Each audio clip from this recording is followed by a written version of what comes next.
আসসালামু আলাইকুম ভিউয়ার্স। একটি ওয়াশিং মেশিনে কিছু যদি ঢুকে এটা কিভাবে বাইর করবেন সেটা আমি আজকে আপনাদের দেখাবো।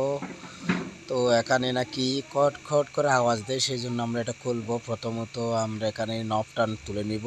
এটা এটা একটু আলগা নিয়েছি, আগে তুলে নিয়েছি। এখানে এখানে একটা স্প্রোক আছে, স্টার স্প্রোক, ওটা স্টার স্ক্রুড্রাইভার দিয়ে স্প্রোকটা খুলে নিব। আপাতত স্প্রোকটা খুলে নিই, দাঁড়ান একটু।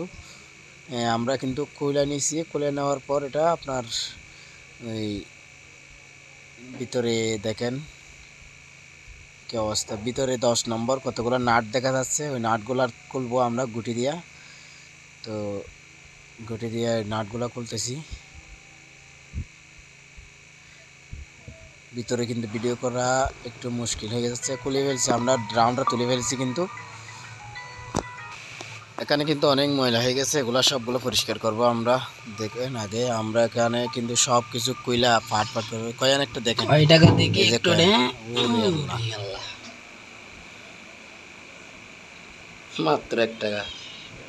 শেখ মুজিবুর রহমান। এখানে কিন্তু আমরা সব কিছু কইলা ফাট ফাট করে ফেলাইছি। দেখেন একেবারে এগুলো পরিষ্কার করে আবার ঢুকাই দিব। আন্টি কিন্তু এখানে খুব ভালোভাবে এটা পরিষ্কার করে ফেলতেছে।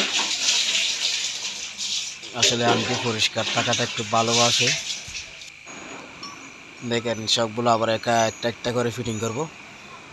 তো ওটা অবশ্যই আপনার একটু ধারণা থাকলে বুঝতে পারবেন কোনটা খুলবেন না খুলবেন। আমরা সব কিছু দেখাতে পারি না বলে এখানে ভিডিও করার সুযোগ হচ্ছে না।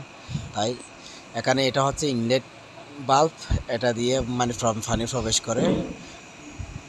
আমাদের সমস্যাটা আসছিল পানি অটোমেটিক চলে যেত, সেই জন্য আমরা কিন্তু পুরো সার্ভিসিং করে দিয়েছি। এটা খটখট আওয়াজটাও বন্ধ করে দিয়েছি। ওদের নিচে কিন্তু আউটলেট বাল্ব আছে ওখানে।